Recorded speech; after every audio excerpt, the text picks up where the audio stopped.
তো বন্ধুরা, আজকে আমি এই চ্যানেলে প্রথমবারের মতো ম্যাজিক ভিডিও একটা আনছি। তো তোমরা দেখো কিভাবে ম্যাজিক ভিডিও আমি ম্যাজিকটা দেখাচ্ছি আর কি, তোমাদেরকে শিখিয়ে দেবো কিভাবে করতে হবে। তো প্রথমেই তোমাদেরকে নিতে হবে একটা সাদা কাগজ আর একটা কলম।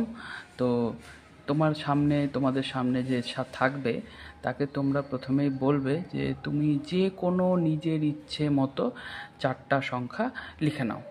তো সে নিজের ইচ্ছে মতো 4টা সংখ্যা লিখবে, তুমি কিন্তু সেই সময় পেছন ফিরে থাকবে, তুমি কোনোটাই দেখবে না। সে ধরো নিজের ইচ্ছা মতো লিখলো 2, 1, 3, 5। তুমি তখন তাকে আবার বলবে যে ঠিক তার পাশে তুমি যে সংখ্যাটা লিখেছো সেই সংখ্যাটার বড় থেকে ছোট সাজাও। তো ঠিক আছে, সে লিখবে 5, 3 বড় 3, তারপরে 2 বড় 2, তারপরে 1। তো এইবার তুমি তাকে বলবে যে বড়টা থেকে ছোটটা বিয়োগ করে দাও। তখন সে কি করবে, বড়টা থেকে ছোটটা বিয়োগ করবে। বড়টা থেকে ছোটটা বিয়োগ করলে দাঁড়াচ্ছে 5, 3, 2, 1, 2, 1, 3, 5। তার মানে এখানে 6, তারপর 1,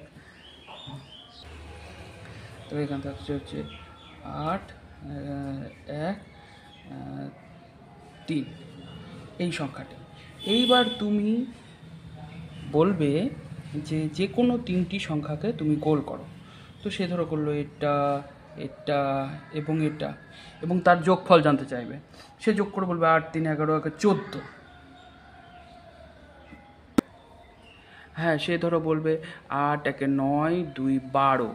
যখনই সে 12 বলবে তোমরা বলে দেবে, তুমি বলে দিতে পারবে যে বাকি সংখ্যাটি হলো 6 যেটা পড়ে আছে। সেটা তুমি কিভাবে বললে এবার তোমাদের শিখিয়ে দিই।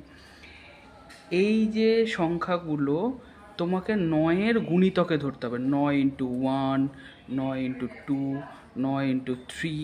দেখে নাও, সে যদি ধরতো 3, 8 আর 6, তাহলে কত হতো যোগ? এটা বাদ দিচ্ছি আমি। 3 আর 8-এ 11 আর 6-এ 17, 17 হতো। তাহলে 9-এর গুণিতক ধরলে 17-র কাছাকাছি হচ্ছে, 17-র থেকে বড়, 17-র থেকে বড় হচ্ছে 18। তাহলে 18 ভাগ বিয়োগ 17 = 1। ঠিক ও যদি 1, 8, 6 ধরতো, তাহলে 8 আর 1-এ 9 আর 6-এ কত হচ্ছে? 15। 15 হলেও 15-র থেকে 9-এর গুণিতকের বড় হচ্ছে 18। তাহলে 18 বিয়োগ 15 কত থাকছে? 3। এই দেখো 3। ও যদি 3, 1 আর 6 ধরতো, তাহলে কত হচ্ছে? 6 আর 1-এ 7, 7, 8, 9, 10। তাহলে 10। 10-এর থেকে বড় হচ্ছে আবার 18। তাহলে 18 বিয়োগ 10 = 8।